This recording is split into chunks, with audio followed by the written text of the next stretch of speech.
آپ کہیں پہ گئی ہوئی ہیں پارک وغیرہ میں، کہیں بھی جہاں آپ کو پانی اویلیبل نہیں ہے، آپ اپنے بیگ میں ایک چھوٹی سی اسپرے بوٹل رکھیے، جیسے روز واٹر کے اسپرے کی ایک بوٹل آتی ہے یا کوئی بھی اسپرے بوٹل چھوٹی سی لے لیجئے، 100 150 200 کی آ جائے گی، اسے رکھیے اپنے پرس میں، اتنا پانی ڈال لیجئے اس میں جتنا آتا ہے، اتنا کہ آپ بازو پہ اسپرے کریں، دونوں ہاتھوں پہ، منہ پہ اور پاؤں پہ، اور اسے پھیلا لیں، مسل لیں اچھی طرح، کیونکہ وضو میں آپ کو 4 فرائض والے اعضاء اگر آپ کے گیلے ہو گئے تو آپ کا وضو ہو جائے گا، اور آپ اس وضو سے قرآن بھی پڑھ سکتی ہیں، آپ اس وضو سے نماز بھی پڑھ سکتی ہیں، آپ اس وضو سے سارے کام کر سکتی ہیں جو وضو والے ہوتے ہیں۔ وضو کے فرائض ہماری ساری بہنوں کو بہت کم یاد ہیں، لیکن ماشاءاللہ جو کلاس میں آتی ہیں، جو مدرسے میں ساتھ ہیں، ساتھ والی بہنوں کو تو ہم نے یاد کروا دی اور بہت آسان ہوا۔ ہماری کئی بہنوں نے کہا باجی اس کے بعد ہمارے لیے نماز پڑھنا اتنا آسان ہو گیا کہ ہم آپ کو بتا نہیں سکتے۔ جس میں سے پہلا فرض کیا تھا کہ اگر پانی کم ہے یا پورا زیادہ پانی یوز نہیں کر سکتے یا سردی ہے کچھ اور آپ فرائض کرنا چاہ رہی ہیں تو وضو کے 4 فرض ہیں، یاد رکھیں۔ پورے منہ کو اچھی طرح ایک دفعہ آپ اسپرے کریں گی اور ہاتھوں سے اس کو پورا منہ پہ مسل دیں گی، جیسے کریم لگاتے ہیں، کوئی چیز لگاتے ہیں، اس طرح مسل دیں گی اچھی طرح۔ آپ کا منہ گیلا ہو گیا، اسپرے بوٹل سے آپ نے پانی چھڑک لیا، منہ گیلا ہو گیا، اچھی طرح پیشانی کے بالوں سے لے کے ٹوڑی کے نیچے تک، ایک کان کی لو سے دوسرے کان کی لو تک آپ نے بالوں اچھی طرح اس کو منہ کو گیلا کر لیا، تو یہ آپ کا پہلا فرض ادا ہو گیا۔ دوسرا فرض آپ کا یہ ہے کہ سیدھے ہاتھ کو پہلے کونیوں سمیت اسپرے کر لیں، پھر اس کو اچھی طرح پھیلا لیں الٹے ہاتھ سے، پھر الٹے ہاتھ پہ اسپرے کر لیں کونیوں سمیت، پھر اس پر پھیلا لیں، یہ آپ کا دوسرا فرض ہو گیا، منہ ہو گیا، ہاتھ ہو گئے، ٹھیک ہے، 2 فرض ہو گئے۔ تیسرا فرض آپ کا یہ ہے کہ چوتھائی سر کا مسح کریں، چوتھائی سر کا مسح کر لیں، آپ فنگر پہ آپ نے اسپرے کیا اور مسح کر لیا۔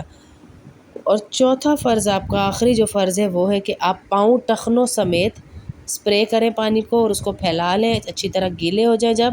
تو آپ اب باوضو کہلائیں گی، آپ کا وضو ہو چکا۔ اب کوئی بھی کہتا رہے آپ کو کہ آپ کا وضو نہیں ہوا یا نہیں، جب اللہ نے آپ کو بتا دیا، قرآن پاک کی آیت میں ہمیں یہ فرائض بتائے گئے کہ یہ 4 فرض جب ہو جاتے ہیں، اور جو 3 دفعہ دھونے کا کہتی ہوں نا، وہ سنت وضو ہے، وہ سنت طریقہ ہے، یہ ہے فرائض، اس سے آپ کا یہ فرائض ادا ہونے سے وضو ہو جائے گا اور آپ بالکل پاک صاف ہو کر انشاءاللہ قرآن بھی پڑھیے، نماز بھی پڑھیے۔ وسوسے شیطان اگر دل میں لاتا بھی ہے تو وسوسوں کو زیادہ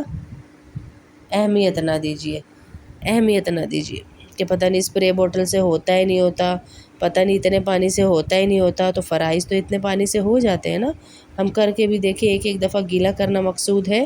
تو وہ اس پانی سے ہو جاتا ہے انشاءاللہ۔ نحمدہ و نصلی علی رسولہ الکریم، اما بعد، اعوذ باللہ من الشیطان الرجیم۔ سب بہنیں پوچھتی رہتی ہیں کہ باجی جہاں پر پانی نہ ہو تو ہم وضو کیسے کریں، اور کئی جگہ پہ پارکس میں، مالز میں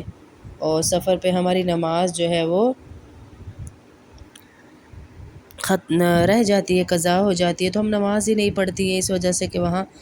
پانی نہیں ہوتا وضو کے لیے۔ تو خوب سمجھ لیجئے، میں نے پہلے بھی کافی دفعہ اس بات کو واضح کیا کہ جب آپ سفر پر ہوں یا آپ کسی مال میں گئی ہیں، شاپنگ پہ گئی ہیں، مسجد، مدرسے، کہیں بھی، ایون کہ آپ کہیں پہ گئی ہوئی ہیں پارک وغیرہ میں، کہیں بھی جہاں آپ کو پانی اویلیبل نہیں ہے، آپ اپنے بیگ میں ایک چھوٹی سی اسپرے بوٹل رکھیے، جیسے روز واٹر کے اسپرے کی ایک بوٹل آتی ہے یا کوئی بھی اسپرے بوٹل چھوٹی سی لے لیجئے، 100 150 200 کی آ جائے گی، اسے رکھیے اپنے پرس میں، اتنا پانی ڈال لیجئے اس میں جتنا آتا ہے، اتنا کہ آپ بازو پہ اسپرے کریں، دونوں ہاتھوں پہ، منہ پہ اور پاؤں پہ، اور اسے پھیلا لیں، مسل لیں اچھی طرح، کیونکہ وضو میں آپ کو 4 فرائض والے اعضاء اگر آپ کے گیلے ہو گئے تو آپ کا وضو ہو جائے گا، اور آپ اس وضو سے قرآن بھی پڑھ سکتی ہیں، آپ اس وضو سے نماز بھی پڑھ سکتی ہیں آپ، اس وضو سے سارے کام کر سکتی ہیں جو وضو والے ہوتے ہیں۔ وضو کے فرائض ہماری ساری بہنوں کو بہت کم یاد ہیں، لیکن ماشاءاللہ جو کلاس میں آتی ہیں، جو مدرسے میں ساتھ ہیں، ساتھ والی بہنوں کو تو ہم نے یاد کروا دی اور بہت آسان ہوا۔ ہماری کئی بہنوں نے کہا باجی اس کے بعد ہمارے لیے نماز پڑھنا اتنا آسان ہو گیا کہ ہم آپ کو بتا نہیں سکتے۔ جس میں سے پہلا فرض کیا تھا کہ اگر پانی کم ہے یا پورا زیادہ پانی یوز نہیں کر سکتے یا سردی ہے کچھ اور آپ فرائض کرنا چاہ رہی ہیں تو وضو کے 4 فرض ہیں، یاد رکھیں۔ پورے منہ کو اچھی طرح ایک دفعہ آپ اسپرے کریں گی اور ہاتھوں سے اس کو پورا منہ پہ مسل دیں گی جیسے کریم لگاتے ہیں۔